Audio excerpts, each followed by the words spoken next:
খবৰ সকলোৰে আশা কৰোঁ সকলো ভালে আছে আৰু আমাৰো খবৰ ভাল। এপিনে দেখিছেনে বাপেকে গৈছিলে বজাৰলৈ আৰু তেওঁ আনিলে বজাৰ, যিহেতু সানডে স্পেচিয়েল আজিৰ ভ্লগটো আৰু সকলোৱে মৰম দিব বা সকলোৱে ভ্লগটো শেষলৈ চাব।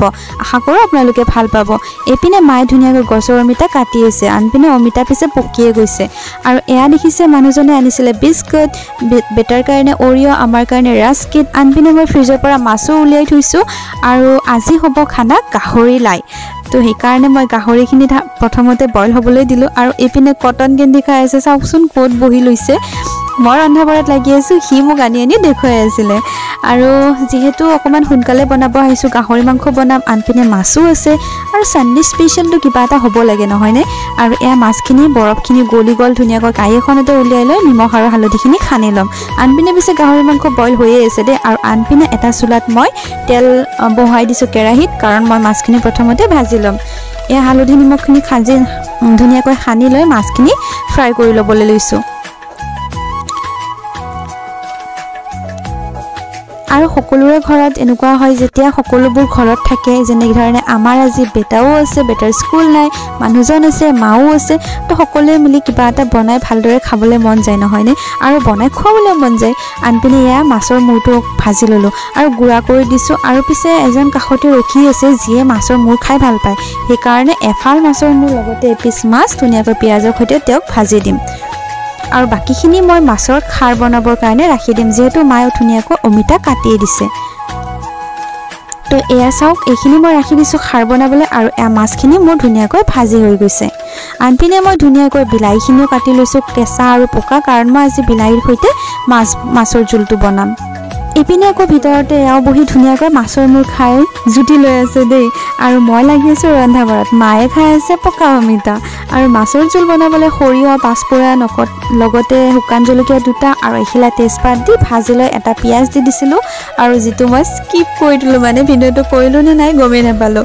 আনপিনে বিলাহীখিনি বহাই দিলোঁ আৰু এতিয়া দি দিম সোৱাদ অনুসৰি নিমখ আৰু পৰিমাণ অনুযায়ী হালধি গুড়ি। আৰু গাহৰি মাংসখিনি বইলে হোৱা নাই, মোৰ মাছ ফ্ৰাই কৰিও হৈ গ'ল, লগতে মই মাছৰ জোলো বহাই দিলোঁ। আৰু গাহৰি যদি আপোনালোকে ভালদৰে বইল কৰি নলয়, তেন্তে বনালে ইমান এটা বেছি ভাল নহয়, চফ্ট নহয় গাহৰিখিনি। আনপিনে বিলাহীখিনিত মই অকণমান চেনিও দি দিছোঁ, কাৰণ যিহেতু কেঁচা বিলাহী আছিলে, নহ'লে বহুত টেঙা হৈ যাব পাৰে। আৰু যিহেতু এতিয়া অকণমান ঠাণ্ডা পৰিছে, ইমান টেঙা খাবলৈও মন নাযায়। আৰু বিলাহীখিনি সুন্দৰকৈ ভাজি লোৱাৰ পিছতে মই পানী দি দিলোঁ আৰু উতলাৰ পিছতে মাছ কেইপিচ দি দিছোঁ। এনেধৰণেও খালী বিলাহীৰ সৈতে আপোনালোকে মাছৰ জোল বনাই খাবচোন, বহুতেই ভাল লাগে, আপোনালোকে ট্ৰাই কৰিব পাৰে। লগতে এয়া চাব পাৰে, এতিয়াহে মোৰ গাহৰি বইলখিনি হৈ গ'ল। আৰু মই বহুত বেছি পানী দি পেলাই গাহৰিখিনি বহুত ধুনীয়াকৈ বইল কৰি লওঁ, যাতে খাওঁতে ধুনীয়াকৈ গাহৰিখিনি চফ্ট হয়। আৰু এতিয়া কেৰাহীটো অকণমান ধুই মই মাংসখিনিও ধুই লৈছোঁ নমাই। তাৰপিছতে মই দি দিলোঁ খালী কেৰাহীত, মানে শুকান কেৰাহীটোত, য'ত মই তেল ব্যৱহাৰ কৰা নাই, কাৰণ গাহৰিৰ পৰা যথেষ্ট পৰিমাণত তেল ওলায়, সেই তেললৈ গাহৰি মাংস হৈ যাব। আৰু ইয়াতে দিলোঁ 3টা পিঁয়াজ কাটি। তো এনেধৰণে অকণমান তেলখিনি ওলোৱালৈ ফ্ৰাই কৰি থাকিম। আৰু এইপিনে চাওক, মাছৰ জোল একেবাৰে ধুনীয়াকৈ উতলি আছে আৰু অকণমান সময়ৰ পিছতে মোৰ মাছৰ জোলো ৰেডিয়ে হৈ যাব। আৰু এতিয়া মই ইয়াতে দি দিম ধনিয়া পাত, যিহেতু এতিয়া ঠাণ্ডা বতৰ আৰু ধনিয়া দিবলৈ বৰ ভাল লাগে, গোন্ধটো যে ইমান ভাল লাগে নহয়নে। বাই বাই কৈ দিয়া।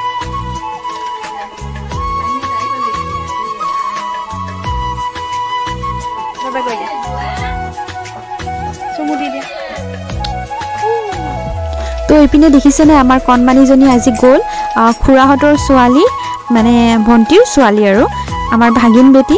আৰু এয়া দেখিছেনে, আজি কৈছিলোঁ নহয় লাই গাহৰি হ'ব, এয়া দেখিছে কি ডাঙৰ ডাঙৰ লাই পাত মায়ে আনিছিলে, একেবাৰে তিতা নালাগে। আৰু গাহৰিখিনিত মই জলকীয়া, আদা নহৰু ধুনীয়াকৈ খুন্দি দি দিছোঁ, লগতে অকণমান ৰেড চিলি পাউডাৰ, সোৱাদ অনুসৰি নিমখ, সকলোখিনি দি দিলোঁ। ষ্টিল মই দিব বাকী আছে হালধি গুড়ি, কাৰণ হালধি গুড়িটো আগতীয়াকৈ দি দিলে তলিত লাগি যায়, সেইটো কাৰণে হালধি গুড়িটো মই অকণমান পিছতেই দিওঁ। আপোনালোকেও কৰি চাবচোন, তেনেধৰণে হালধিটো অকণমান পিছতকৈ দিব। আৰু অকণমান পানী দি দিছিলোঁ, তাৰপিছতে মই ইয়াতে ধুই লোৱা পাতখিনি দি দিছোঁ লাইৰ। আৰু আজি মই লাইৰ পাতখিনি কাটি দিয়া নাই, এনেধৰণে গোটা গোটাই দি দিছোঁ। তেনেধৰণেও খাবলৈ ভাল লাগে, আৰু মাংসতকৈ বেছি এই লাই পাতটোহে জুতি হয়। তো এয়া চাব পাৰে, ইমানখিনি লাই দিছিলোঁ, কমি গৈছে। আৰু শাকজাতীয় বস্তুটো তেনেই দিয়কচোন, যিমান দিলেও আপোনাৰ কমিয়ে যায়, পিছত পানীটো ওলায়। আৰু এতিয়া মই ধুনীয়াকৈ শুকানকৈ ভাজি ল'ম আৰু গাহৰি বইল কৰাৰ পিছত বনাবলৈ বহুত বেছি সময় নালাগে এপিনে আকৌ মায়ে জলফাই টেঙা কাটি আছে কেইটামান জলফাই মই ৰাখিছিলোঁ বহুত দিন হ'ল পিছে খাবলৈ মন নাযায় অকলে থকাৰ কাৰণে সেয়াই আজি যিহেতু সকলো ঘৰত আছে ভাবিছোঁ দুপৰীয়া খাইয়ে দিওঁ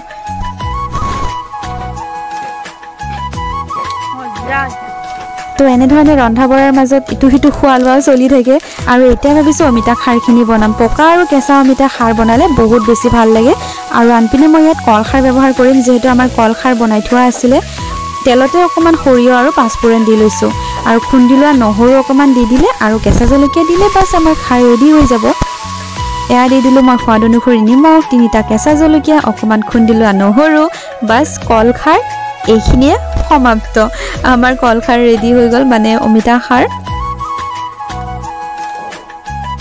আৰু আজি ভাবিছোঁ আৰু এটা স্পেচিয়েল বনাম এয়া দেখিছেনে ষ্টিকত গাহৰি যিমানে য'ত যাব এই ষ্টিকত পুৰা গাহৰিটো খাবলৈ বৰ মন যায় সেইকাৰণে ভাবিলোঁ আজি মই নিজে ঘৰত ট্ৰাই কৰোঁ বইল কৰা গাহৰি কেইপিছমান থৈ দিছিলোঁ আৰু এনেধৰণে ষ্টিকডালত ভৰাই লৈ তাত নহৰু কেইফুটামান আৰু লগতে সৰু চাই এটা গোটা পিঁয়াজ দি দিছোঁ আৰু পিঁয়াজটো অকণমান মিঠা মিঠা লাগিব খাবলৈ আৰু ইয়াৰ লগত সানি দিলে বহুতে বেছি টেষ্টি লাগিব এনেধৰণে আপোনালোকেও কেতিয়াবা ট্ৰাই কৰিবচোন ঘৰতে এডাল ষ্টিকত 5 পিচ গাহৰি মাংস দিয়ে তাতে আকৌ 100 টকা তাতকৈ বেছি 100 টকাৰ মাংস আনি ঘৰতে এনেধৰণে জুতি লোৱাই বেছি ভাল নহয়নে বাৰু আপোনালোকে কমেণ্টত জনাই দিব দেই কোনে কোনে এনেধৰণে ঘৰতে ষ্টিকত গাহৰি পুৰি খাই ভাল পায় আৰু চুঙা দিয়া গাহৰি হ'লেতো ক'বই নালাগে আৰু গাহৰি ভাল পোৱাসকলে নিশ্চয় জানে যে গাহৰি মজাটো কেনেকুৱা আৰু এয়া ধুনীয়াকৈ পুৰি লৈছোঁ মই গাহৰিখিনি তাৰপিছতে এয়া প্লেট এখনত ওলাই লৈছোঁ আৰু অকণমান মই জলকীয়া আৰু আদা নহৰু খুন্দি লোৱা লৈছিলোঁ তাতে আপোনাৰ ফ্লেভাৰটো ধুনীয়া আহে এয়া ষ্টিকৰ পৰা মই ধুনীয়াকৈ মাংসখিনি ওলাই লৈছোঁ আৰু লগতে নহৰু আৰু পিঁয়াজটো ধুনীয়াকৈ চাওক পুৰি গৈছে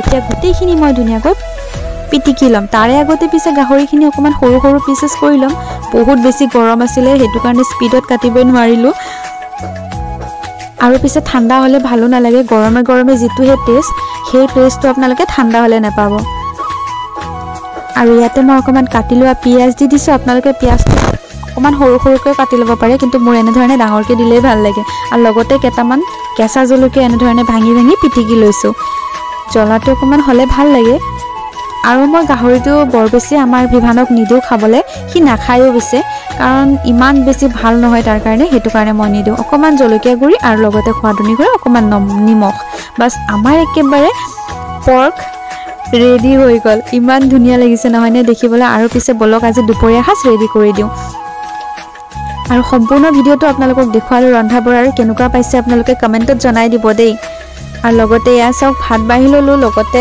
কেঁচা জলকীয়া এটা আৰু এপিনে মাছৰ মূৰেৰে অমিতা খাৰ আৰু এয়া আছিলে বিলাহীৰ সৈতে মাছৰ জোল আজি পিছে দুপৰীয়া সাজ তৃপ্তিৰে হৈ গ'ল দেই আপোনালোকে কেনেধৰণে ছানডেটো উদযাপন কৰে জনাবচোন আটাই কমেণ্টত আৰু এয়া লৈছোঁ লাই গাহৰি যিটো সকলোৰে ফেভৰেট যোনে যোনে গাহৰি মাংস ভাল পায় আৰু হয়তো বহুতে নাখাবও পাৰে হয়তো তেওঁলোকে বেয়া পাবও পাৰে কিন্তু নিজে ভাল পোৱা বস্তুটো শ্বেয়াৰ কৰিও ভাল লাগে দিয়কচোন তো এয়া ধুনীয়াকৈ লাই গাহৰি ল'লোঁ লগতে এয়া লৈছোঁ এতিয়া গাহৰি পোৰা এইটো যে কি হৈছিলে নহয় আপোনালোকক কি ক'ম আৰু ইমান মজা হৈছিলে যিটো বাহিৰত খোৱা টেষ্টতকৈ বেছি টেষ্ট হৈছিলে তো এনেধৰণে আমি দুপৰীয়া সাজ আটাই মিলি আৰু কলপাততে খালোঁ আজি বৰ বেছি ভাল লাগিলে তো আপোনালোকেও এনেধৰণে ট্ৰাই কৰিব লাই গাহৰি লগতে বিলাহীৰ সৈতে মাছ তো আজি ভিডিঅ'টো কেনেকুৱা বোলে জনাব